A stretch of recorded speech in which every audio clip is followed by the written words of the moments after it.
Pemirsa, Pangdam Iskandar Muda mengadakan kegiatan silaturahmi yang digelar di Balai Sanggamara. Makodam Iskandar Muda turut mengundang pimpinan media serta pimpinan organisasi media yang ada di Banda Aceh, dengan tujuan mempererat tali silaturahmi dan sinergitas antara Kodam Iskandar Muda dan insan media, sehingga dapat memberikan informasi yang aktual, positif, dan terpercaya yang berkaitan dengan kegiatan Kodam Iskandar Muda.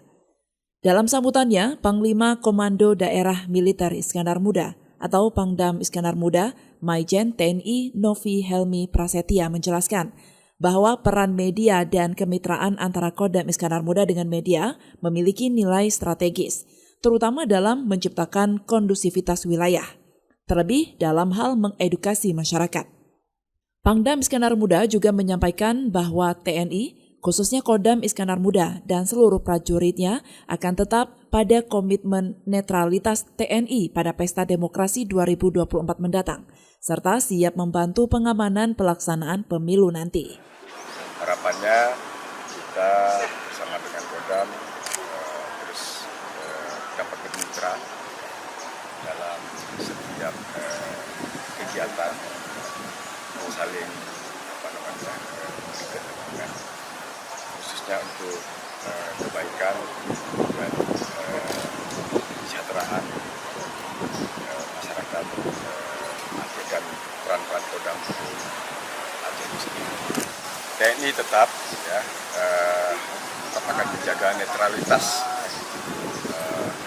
TNI, khususnya Kodam Iskandar Muda. Netralitas TNI akan menjadi pedoman.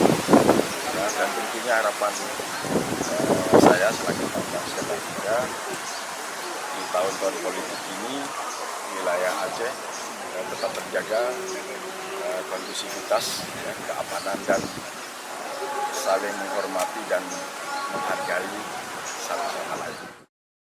Dalam kesempatan tersebut, Pangdam Iskandar Muda juga memaparkan berbagai program unggulan Kodam Iskandar Muda dan juga program ketahanan pangan IM Jagong yang memanfaatkan luas lahan yang sudah ditanami komoditi jagung dengan target capaian 3.000 hektar yang terbagi di wilayah Korem 011 Lilawangsa, Korem 012 Teku Umar, dan Kodim 0101 Banda Aceh.